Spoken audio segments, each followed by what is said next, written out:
Alô, Libis, tudo bem? Aqui é Rafael Campos e hoje nós estamos com mais um vídeo e dessa vez irei falar sobre Escape Room. Sim, nesse final de semana eu tive a experiência de jogar um Escape Room presencialmente, no caso, pessoalmente, não jogando um jogo de computador.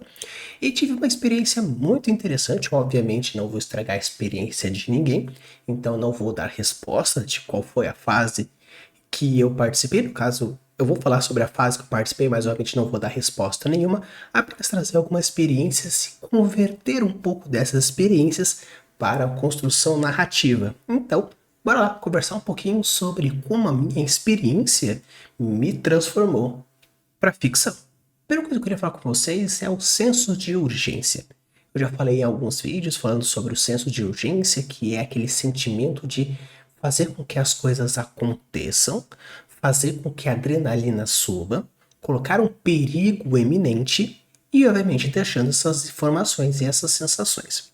O que é interessante dentro de um escape room é que a proposta é de você precisa sair daquele local dentro de um tempo de 1 hora. Obviamente, não tem aquela sensação real de morte, algo que caso você não consiga sair em 1 hora, você morre na vida real, não é no caso, jogos mortais. Porém, caso você imerja na história como algo de não, eu preciso conseguir fazer isso dentro do tempo estipulado, você consegue sentir a sensação de que realmente o tempo está passando e as coisas precisam acontecer. E é legal porque quando você consegue vivenciar alguma coisa, isso transforma a sua experiência, você consegue fazer com que, caso essas percepções e essas sensações façam com que você haja e reaja de uma certa forma, essas impressões e essas percepções podem ser colocadas no papel, fazendo com que as pessoas, ao ler, ao jogar de alguma forma, caso seja dentro de uma jogatina de RPG, vão sentir esse senso de urgência um pouco mais realista. E é interessante que, como você, no caso eu sugiro demais você jogar em um grupo de pessoas, você consegue perceber que o senso de urgência ele pode ser feito de maneiras diferentes. A pessoa que fica verborrágica ao ponto de querer dar instruções demais, ou reclamar, ou falar coisas sem sentido. Aquela pessoa que ela se acalenta, no caso fica quieta no cantinho, tentando resolver algum ponto específico. Existe aquele que fica inquieto, apesar de não falar, ele fica inquieto e começa a olhar para cá e para lá. Outro que começa a bater no próprio desafio, no caso, por exemplo, precisa achar o código de um cadeado, por exemplo.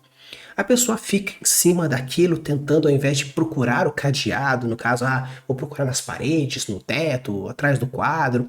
Não, ele vai pegar todos os 1000 possibilidades, do 0 até o 9.999, no caso, 10.000 possibilidades, e vai tentando um por um, porque sabe que em algum momento vai dar certo. Obviamente tem um tempo de, no caso, 1 hora, caso aqui seja o primeiro desafio. Só que é interessante que as pessoas reagem a esse senso de urgência de forma diferente.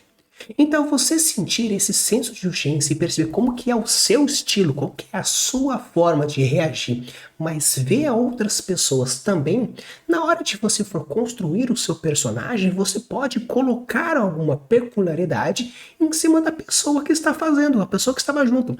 No caso, jogou eu, o meu irmão, a namorada do meu irmão e o tio dessa menina, da Ana Paula. Então você vê que existem pessoas diferentes. O meu irmão ficou inquieto, meio que buscando alguma coisa. A Ana Paula ficou muito hiperativa, tentando bater o martelo em cima. No caso, o Thiago, o tio dela, ele funcionava mais no caso do quieto, tentando resolver algo mais pontual. E eu, como eu fui meio que preparado, eu meio que estudei um pouquinho sobre como funciona, porque meu objetivo era conseguir terminar do tempo hábil, então eu já começava a procurar algumas coisas, apesar da minha adrenalina bater e fazer com que o meu Asperger, meu TDAH, batesse muito forte em cima das coisas. Então eu achei muito interessante essa proposta onde você consegue sentir o senso de urgência. Obviamente, as pessoas elas não se doam de uma certa forma, dependendo do jeito que for, mas essa não doação também pode ser interessante, porque pode existir alguns personagens que são mais frios e calculistas, onde a sua forma de agir e reagir são, ou as pessoas que são mais conformistas, onde já aceitam que ela vai morrer de alguma forma ou que não vai conseguir resolver o puzzle dentro do tempo estipulado e já se torna conformista, não ajudando, às vezes até mesmo atrapalhando, pelo fato do seu conformismo. Então eu achei interessante porque trabalhar esse senso de urgência é muito interessante nas suas histórias, dentro das suas campanhas ou no World Build de uma forma geral, mas às vezes você pôr isso no papel pode ser difícil. Então eu sugiro demais, caso você tenha a possibilidade de ter um escape room na sua cidade, procure mais um grupo de amigos, mais umas 3 pessoas pelo menos, e participe de um escape room e sinta como que é a adrenalina desse senso de urgência. Uma dica que eu quero dar para vocês dentro dessa ideia, isso pode ser obviamente quando você for construir a sua história de mistério, é a percepção do óbvio. Muitas vezes você fica procurando coisas muito cabulosas, como, não, essa pintura ela é de Monet, o Monet nasceu no ano tal e morreu no ano tal, então obviamente algum desses anos é o responsável por esse cadeado. Ah, não, agora existe um texto aqui, então o anagrama da primeira letra de cada texto forma. Não. Muitas vezes os desafios são muito mais no óbvio. Se você tem 4 números na parede, esses 4 números vão encontrar em algum lugar. Ou no caso, se você tem alguma cor no chão, uma cor no teto, é o mais óbvio. E o interessante é que quando você for construir essa ideia dentro do seu worldbuilding, dentro da sua construção de universo, o óbvio muitas vezes é o mais interessante. Claro, quando a gente fala sobre obviedade, estou falando claramente de transformar o complicado no simples. Quando nós falamos de plot, quando falamos sobre desenvolvimento de personagem, a obviedade pode gerar uma certa afastamento do seu leitor, um certo afastamento do jogador com aquilo que você está fazendo, porque se torna meio que óbvio demais. Mas o óbvio também gera uma aproximação dentro de um gatilho da simplicidade, ou no gatilho da aproximação, ou um gatilho relacionado a isso. Por quê? Aquilo que é óbvio torna mais o cérebro acalentado. Deixando o cérebro mais acalentado, ele fica mais à vontade de abraçar a situação. Então, interessante dentro dessa percepção da obviedade ou a percepção do óbvio, procurar relações diretas. Não tente buscar coisas que estão fora. Porque quando você coloca um mistério dentro do seu livro e você quer fazer alguma coisa muito viajada que foge da obviedade, o seu personagem começa a se tornar meio que não verossímil. Claro que você pode fazer um super detetive, como um Batman, como o Sherlock Holmes, mas até mesmo o Batman e o Sherlock Holmes, eles buscam primeiramente a obviedade. Porque é muito mais fácil você construir uma relação de A mais B igual a C do que você fazer A ao quadrado mais B ao quadrado é igual a C menos D raiz de X elevado a F, obviamente dá essa resposta. Então, procurar a percepção da obviedade é algo interessante dentro, não apenas de um escape room, que é interessante quando você for fazer isso, porque muitas vezes você começa a viajar tanto pelo fato do senso de urgência, mas às vezes a relação direta está muito mais na sua cara. Então, dica basta, tanto para o escape room da vida real ou um escape room de um jogo, ou caso você queira construir um livro de mistério, primeiramente crie relações óbvias entre A, B e C. Não apenas para o leitor ou o jogador poder conseguir resolver os problemas junto com o investigador, mas também por ser algo mais óbvio, você consegue criar âncoras narrativas muito mais interessantes e por ser um pouco mais óbvio, você consegue gerar gatilhos de recompensa para a pessoa que está lendo. Caso a pessoa não pegue, não tem problema, mas fatalmente as pessoas vão pegar porque elas estão envolvidas nessa sua história, mas também pelo fato de ser óbvio, você, escritor, escritora, você mestre, mestra de RPG, você consegue criar conexões mais fáceis e diretas com os backgrounds dos jogadores, com os backgrounds dos personagens e com as relações que tem no seu universo. Um próximo ponto que eu acho interessante é o quesito da dedução acumulativa. O que é a dedução acumulativa? Ela está diretamente ligada com a soma de informações que vão gerar outras informações. Quando a gente fala, por exemplo, no gatilho da antecipação, o gatilho da antecipação ele tem como objetivo puxar uma informação que está futura, porém existem sinais aqui e agora que vão gerar isso. O gatilho da curiosidade, normalmente, ele gera algo que precisa ser respondido naquele momento ou algo que vira como uma ambientação. Já um gatilho da antecipação é algo importante porque você antecipa uma informação que vai ser importante para a resolução média ou de longo prazo. A curiosidade faz com que você vire a página. A antecipação faz com que você termine o capítulo. Então a dedução acumulativa gera uma antecipação. Pois, quando você por acaso abre um baú e você acha uma chave, por exemplo, você vai buscar em algum lugar algo que tenha uma chave. Então, isso é interessante quando você for fazer um skip room. Você buscar algo que, quando você gera um desafio e resolve um desafio, obviamente você pode estar gerando um Red Herring, por exemplo, algo que acontece demais dentro do escape room, informações a mais que não são importantes e muitas vezes tiram você do caminho. Porém, ter sempre essas informações na sua cabeça gera um acúmulo de informações que faz com que você deduza passos para frente. Então é interessante que quando você for construir o seu mistério, faça uma dedução acumulativa, ou seja, a soma de informações que vão pegando A mais B mais C mais D, que mesmo que as informações corretas sejam A, B, C, D, E, porém as informações F, G, H e J não são, mas quando você mescla todas elas, você vai ver que a soma daquilo que você conseguiu mais a soma daquilo que te jogou para fora gera algumas novas possibilidades que, apesar de antecipar algumas informações, pode antecipar informações dúbias. Porém, é interessante, caso você queira seguir dentro desse gênero de mistério, por exemplo, criar esse acúmulo de informações e jogar uns Red Herringzinhos. Claro que não precisa ser 5 informações verdadeiras com mais 5 informações falsas, fazendo com que, e agora para que caminho eu vou seguir? Pode ser 4 verdadeiras e 2 falsas, onde você fala, essas duas estão interligadas e essas 4 estão, então talvez essas 4 possam ser mais interessantes. Porém, sempre deixe algumas informações que vão acumulando coisas, trazendo esses gatilhos um depois do outro como forma de construção dentro do seu mundo fantástico. Um próximo ponto importante é a atenção nos detalhes.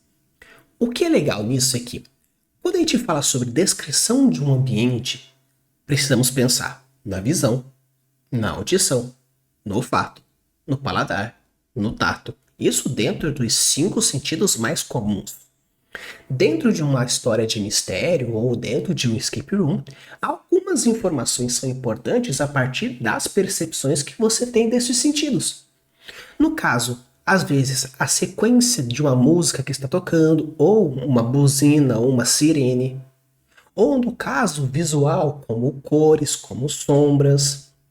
Um outro fator, como por exemplo o tato, onde algo pode ser mais áspero, mais liso, criando alguma percepção. Obviamente, eles não vão fazer nada que seja relacionado ao paladar, porque comida, boca, vários contatos depois de Covid é algo que não cabe aqui. Porém, não impede de você fazer dentro do seu mundo fantástico elementos que são importantes como a percepção de paladar. No caso, um pó branco que tenha um gosto mais amargo, referenciando alguma coisa, ou um cheiro mais azedo, referenciando alguma outra coisa. Então, interessante aqui nessa percepção dos detalhes, dentro de um escape room é interessante porque você precisa achar conexões nos pequenos detalhes, talvez numa sequência de números ou alguma escolha de palavras específica. É interessante porque quando a gente fala sobre mistérios, pistas precisam ser deixadas. E essas pistas, elas não podem ser óbvias, porque não faz sentido, apesar do Moriarty ter uma atração meio que quase Coringa Batman, onde ele precisa mostrar para o Sherlock Holmes que ele é superior. Então ele mostra tanto coisas óbvias quanto coisas não óbvias e ele faz questão de deixar pistas para o Sherlock ir atrás dele.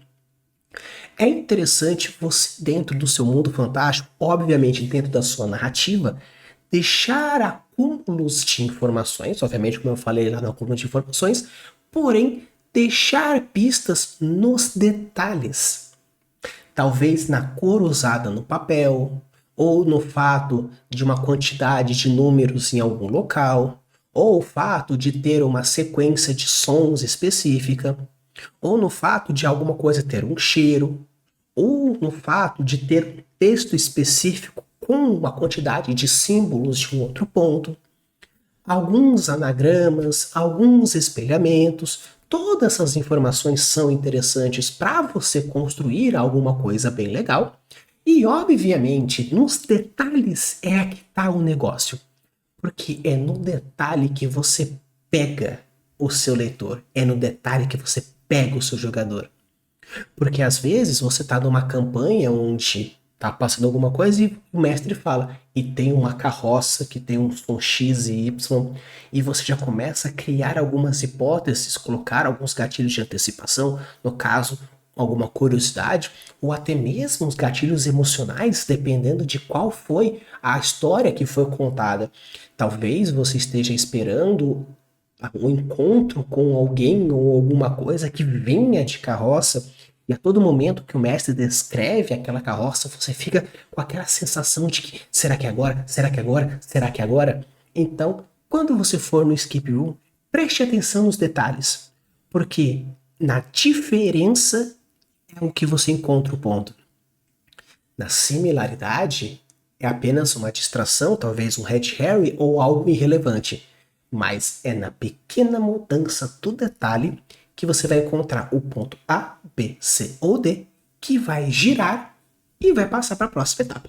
O próximo ponto que eu acho bem interessante é o saber achar e o saber procurar.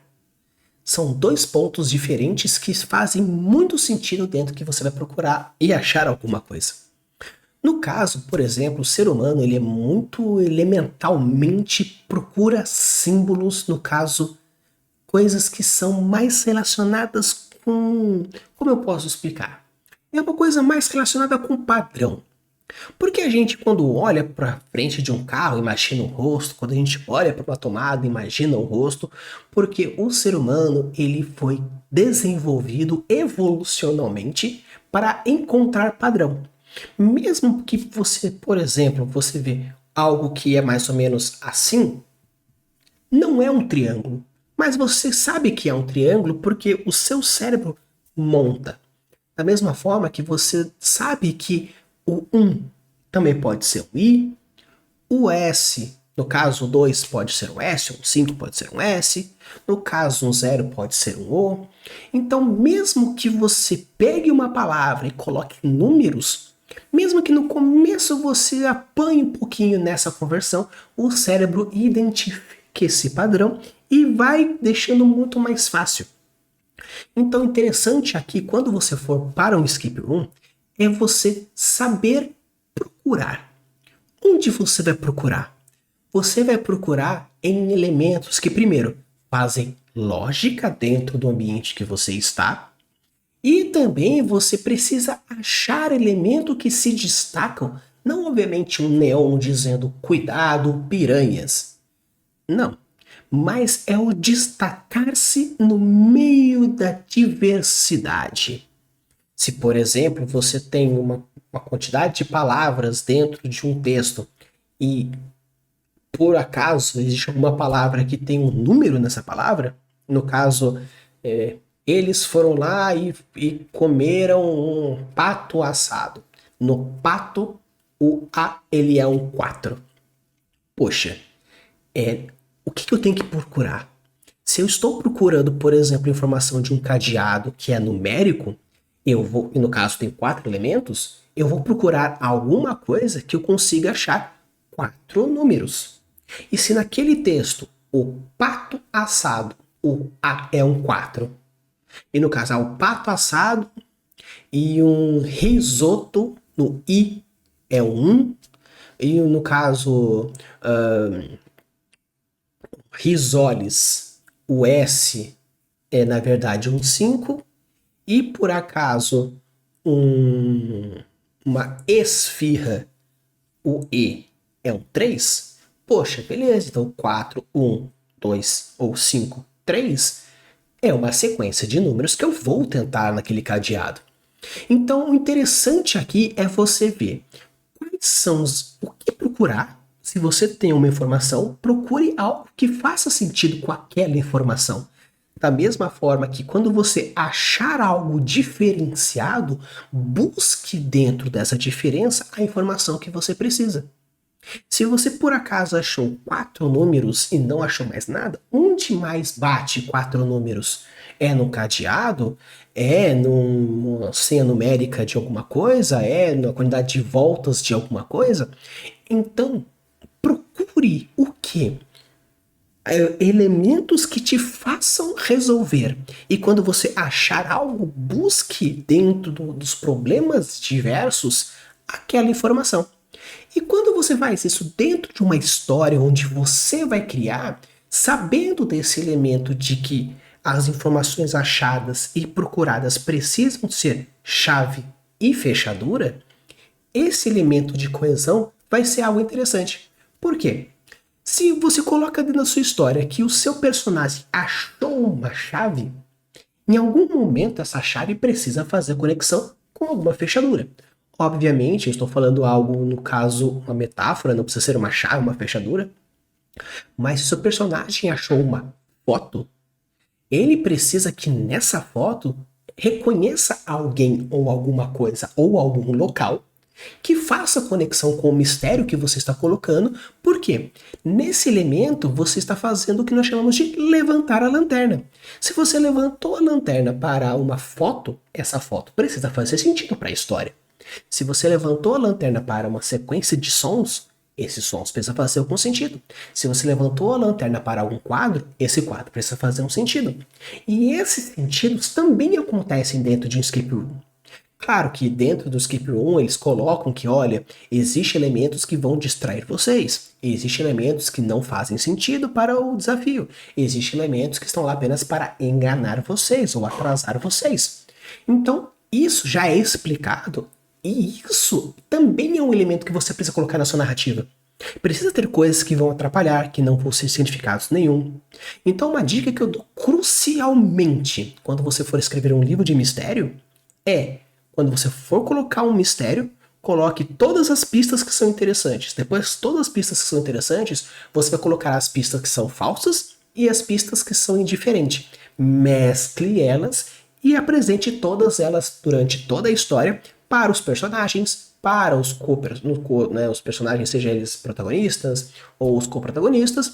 Apresente todas as informações para os leitores, aí os leitores que vão ser responsáveis de pegar todos os itens que eu citei até então e criar as suas próprias conexões. Um próximo ponto importante é o controle do tempo. Esse controle do tempo está muito ligado com o senso de urgência. Obviamente, para um jogo você tem apenas 1 hora para resolver todos os desafios, então você precisa tentar controlar esse tempo, apesar que é um pouco difícil porque você tem que resolver as coisas, cada um tem o seu tempo. Mas quando você faz isso, nesse controle do tempo, juntamente com o senso de urgência na sua narrativa, qual que é o ponto importante? Saiba que o senso de urgência está diretamente ligado com o tempo. O tempo não para só porque o detetive ele está lá analisando uma gota de sangue. O tempo passa. E esse tempo passar faz não apenas um senso de urgência, mas cria um movimento de vida em torno daquilo que está acontecendo. Por quê? Se por acaso o cara fala que, olha, dentro de 1 hora nós vamos voltar e vamos executar alguém, cada 15 minutos ou 30 minutos você pode dar sinais de que uma porta vai ser batida, ou no caso, as pessoas vão vir de tempos em tempos até a portinhola para ver se você está lá ainda. Então, o controle do tempo, no caso do jogo, é você, de tempos em tempos, ir até o contador de tempo para saber qual que é o ganho de evolução que você está tendo, mas quando se for para construir a sua história, utilize desse controle do tempo para você poder colocar elementos de tempos em tempos e as coisas irem acontecendo. No caso de uma masmorra, por exemplo, uma grande dungeon, uma pequena dungeon, você colocar dentro das suas anotações, mestre, que a cada X horas ou X minutos algo acontece na dungeon, faz com que o senso de urgência dos seus jogadores aumente. Por quê? Fala assim, gente, acabou de passar 1 hora e vocês perceberam que ao bater o olho, parece que a porta que estava à sua direita agora está na sua esquerda. O castiçal que estava à sua frente agora está atrás de vocês. Então, algo mudou no teto e nas paredes. Você fala, putz, então além de a gente fazer tal coisa, o ambiente está mudando. Então você, escritor, você, mestre, tem um controle do tempo, obviamente, da narrativa, no caso, fora do jogo, porque vai ficar 2 horas dentro da mesma coisa? Pode até ser que sim, você que vai mandar em cima disso. Porém, você ter esse controle vivo de que a cada tempo algo acontece, não apenas como senso de urgência, mas deixar o mundo vivo em volta, além do mistério estar acontecendo, é algo bem interessante. E, obviamente, a continuidade. A continuidade é algo muito importante, principalmente para quem vai escrever uma história muito grande, no caso, um grande livro, porque a continuidade precisa fazer totalmente sentido. Existe algo que se chama continuista dentro do cinema. O continuista ele é responsável por fazer sentido uma cena A e B que estão interligadas. Às vezes a cena A ela é a primeira coisa a ser gravada e a cena B, que temporalmente vem logo depois, é a última cena a ser gravada, por algum motivo qualquer dentro do roteiro, algo que o diretor acha interessante. Mas a pessoa que está assistindo o filme, algo está sendo corrido. Então a cena A e a cena B precisam fazer sentido uma com a outra, precisa ter uma continuidade. Então, dentro de um escape room também existe essa continuidade. Quando você vai de uma sala para outra, existe essa continuidade. Mas quando você for fazer o seu livro de mistério, a continuidade precisa existir também. Não apenas no livro de mistério, mas sim numa história como um todo. O capítulo A precisa fazer continuidade para o capítulo B. Às vezes você é escritor, uma coisa que é super comum é você escreve um capítulo, demora talvez 1 mês para escrever ele e o segundo capítulo é só no mês seguinte. Então você acabou de terminar o seu capítulo 1, você se dá às vezes 15 dias de descanso para continuar o capítulo 2, a não ser que você seja uma máquina como o Stephen King, onde cada capítulo ou cada X páginas são escritas por dia. Mas, de uma forma geral, existe um tempo de maturação entre o capítulo 1 e o capítulo 2, ou até mesmo o capítulo 2 por 3, demora às vezes semanas ou até 2, 3 meses para serem escritos. É muito comum e é muito fácil acontecer isso. Então, essa continuidade é interessante você ter em mente que, quando você for para o capítulo 2, por exemplo, releia o seu capítulo 1 para saber quais foram as pontas soltas que você deixou dentro de uma continuidade a curto prazo e uma continuidade a longo prazo. E dentro de Escape Room também existe isso. A sala 1, continuidade com a sala 2, continuidade com a sala 3, com a sala 4, com a sala 5. Isso depende de qual é o nível de dificuldade de cada sala ou quantas salas são. No caso das salas que eu fui participei nesse final de semana, eram 3 salas, onde existia sim uma continuidade entre uma e outra, porém cada coisa estava relacionado um e o outro. Então é legal porque essa continuidade faz sentido. Então dentro de um escape room, não fique, no caso, pensando que, eu passei de sala, pode ser que a sala anterior tenha ainda uma continuidade para a sala 3, ou algo para resolver na sala 3 está na sala 2, ou algo que está para resolver na sala 1 está na sala 2. Então você precisa destrancar alguma coisa e depois voltar para a sala 1 e continuar aquilo que você estava fazendo. Então isso são dicas bem legais que eu trouxe para vocês. Obviamente isso não muda a experiência de vocês, porque cada escape room é diferente, porém são algumas dicas que eu quis trazer porque além de algo que é uma experiência maravilhosa, você passar por essas experiências de criar esse mistério na vida real, no caso, passar por eles, é algo que você vai ver que cada pessoa age e reage de uma forma onde você tem construções de personagens dadas de graça, porque você tem a sua autopercepção e depois a percepção de cada uma das pessoas. Então, fica aquela dica bem interessante. Observe o mundo à sua volta, não apenas os mistérios a serem resolvidos, mas também as pessoas que estão lá. Obviamente, eu vou deixar aqui uma foto para vocês de que sim, meu irmão, Ana Paula, namorada do meu irmão, e o Thiago, o tio da namorada dele, nós participamos e infelizmente nós não conseguimos passar desta fase. A gente já tentou, fomos direto na primeira vez já no nível médio, tinha 2 no nível fácil que a gente pulou e obviamente não ia por difícil. Então, fica a dica para vocês. Participem, brinquem. Se por acaso tem um escape room na sua cidade, participe de escape room. Caso não tenha, caso tenha uma cidade próxima, tenta participar de um presencial, vale super a pena.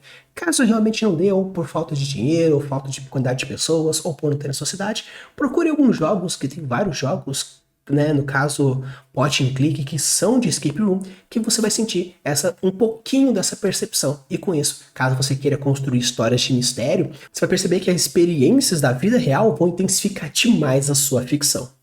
Use a boa das suas criações e deixe os mundos cada vez mais incríveis. Valeu!